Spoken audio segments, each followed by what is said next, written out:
Before I say anything else, let me make this clear. The only reason I'm able to come before you the way that I do is because of the Spirit of truth. And I'm not talking about what I preach and teach. I'm talking about how I live. Every day I take a hard look at myself. I assess myself. I confront my own flaws before I confront anybody else's. Here's a nugget I'm going to drop on you today. When you as a leader or a believer stop looking at yourself, you've already given the enemy an advantage, because you can't fight what you refuse to face. You cannot be delivered from what you refuse to acknowledge. You have to stay 10 steps ahead of the enemy, and you do that by being honest with yourself first. I teach this to every leader at our school, Stepping Stone Christian Education. You cannot be honest with God if you are not honest with yourself first. You'll lie to everybody. And here's the real truth. So many people think they know who they are, but when you take our course, Know Thyself, you'll discover you don't really know yourself the way you think you do. You see, knowing who you are, I mean truly knowing who you are and being honest about who you are, it's the foundation of spiritual growth, leadership, and maturity. Because if you don't know who you are, you won't recognize when the enemy is manipulating you. I say all of that to say, is because so many people are wondering, where are the signs, wonders, and miracles? Where is the demonstration of God's power? Everybody wants those things. Everybody wants to see it, but nobody wants to be disciplined to unlock them. Most people want the glory without the grind. People covet the anointing, but refuse the alignment. You can't flow in power while living in disobedience. If God told you to isolate, would you? If he told you to separate from your family for a season, would you? Would you obey, or would you negotiate? Everybody be screaming, God, use me. But when he actually says, stop drinking, stop smoking, stop cussing, turn that off, cut that soul tie, you start saying, oh, that ain't God.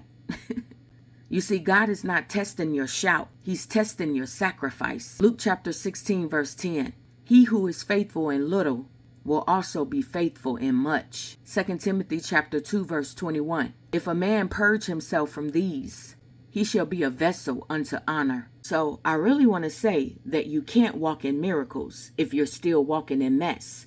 But that's not the whole truth, because you can walk in miracles while your life is a hot mess. But here's the thing. God will use anybody. However, please listen to me. God will use you, and you will not get the benefit of him using you.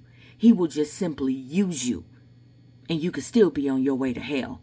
Catch that? You can't cast out demons while feeding your own. You can't ask for the mantle if you're refusing maturity. So stop asking where the power is. Ask if you've passed the test. You want the power? Then prove your obedience in private. When I told God that I would sacrifice anything and anybody for a solid relationship with him, and God took me at my word. He tested me, not to destroy me, but to prove me. I had to lay down things I thought that I never could live without. I had to walk away from relationships I loved deeply. I had to release children, siblings, friends, and even a husband. I had to let go of comfort, control, reputation, finances, familiar spaces. I had to face seasons of isolation, betrayal, misunderstanding, silence, rejection, because the oil always costs something. Everybody wants the anointing, but very few want the discipline. Everybody wants the platform, but can't handle the process. Everybody wants the power, but can't handle purging. The anointing isn't cheap. It's pressed out of you through obedience, loss, surrender. So before you say, God, use me, understand he will, but he'll also prune you, and it will cost you people, places, and parts of you that were never meant to go where he's taken you. You see, it's easy to say yes in worship until God tests your yes in real life. He'll test what you love the most just to see if he still comes first. Some of you keep saying, Lord, use me, but you're not ready to let go of what he's asking you. You still want to keep that relationship he told you to end. You still want to hold on to comfort when he's calling you to consecration. I'm reminded of the story of Isaac in Genesis chapter 22, verse 2. Take your son, your only son, Isaac, whom you love, and offer him there.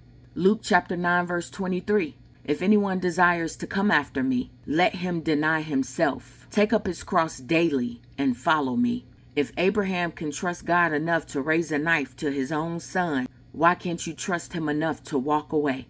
You can't have resurrection power without crucifixion obedience. Don't covet the anointing if you can't carry the crushing. Don't pray for revival if you won't sacrifice your routine. Because truth be told, you can't walk in his glory until you've died to your story. So when you say, "Use me, Lord," make sure your yes still stands when it costs you everything. Yep, I said it.